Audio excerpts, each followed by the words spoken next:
jautājums. Vai esam atklājis vienkārši makšķerēšanas sezonu? Zini, nav bijis, bet man liekas, ka tas ledus ir švaks. Es neesmu večiem zvanījuši.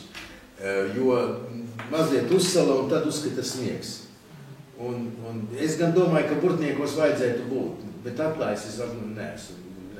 Pagājuši man liekas, ka nebija ko braukt uz tiem apetincītiem, uz tām vecu, man tur nepatīk, tur tās mazas raudeles ķerās un asari, man gribās lielo vēntu. Varbūt, šo brīdienās man ir 50 gadu jubileja, man jāizbrauc pa sēdiem, tur jāskatās, jāsazinās ar vīdiem, kas tur ir. Pirmais ledus jau interesantu lietu, protams. Bet kā tas krīt un slīkst, es brīnos vispār.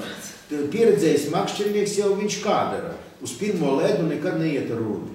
Vienmēr iet ar cirkni, ledus cirkni. Un tur tā princips ir milzīgi vienkārši. Kā tu ej lietas uz kāju, pirms lietas kāju uz ledus, tu ar cirkni sev priekšā iesver.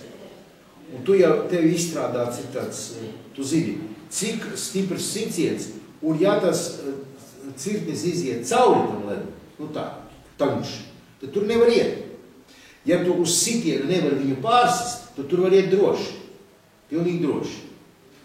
Bet, protams, ir, un otra lieta, tev ir jāzina, tu nevari līst uz pirmo ledu nezināmā vietā, kur tu nezini, kur ir atvari, kur ir straumīts, kur ir kaut kādas upītes ietek, kur ir parasti jau tā vājāks ledus. Ja?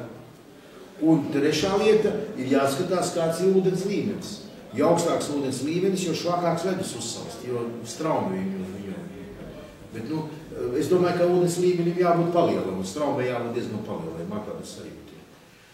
Trīs lietas, un protams, es arī esmu gājis par šausmīgu švaku ledu, es esmu līdz 4 no tā ledus, bet tas gan ir vairāk pavasarī bijis, jā, kādreiz liekas priekškām, priekškām. Bet, tad tev ir tas cirknis, vai ne? Ja tu jūti, ka tu pa plāci, un tu vairs netiec īsti nost, tad jālien 4. Un tad ir divas alternatīvas, ar kasti un cirkni, vai bez kastes un cirknis. Ja? Vienkārši, vieglāk un palikt. Ar kažoku vai bez kažoku, ja? Arī smaga lieta. Peldēt ar grūti kažoku. Šuču. Labi, paldies jums, jā. Bet zemlēns man ļoti patīk, ļoti.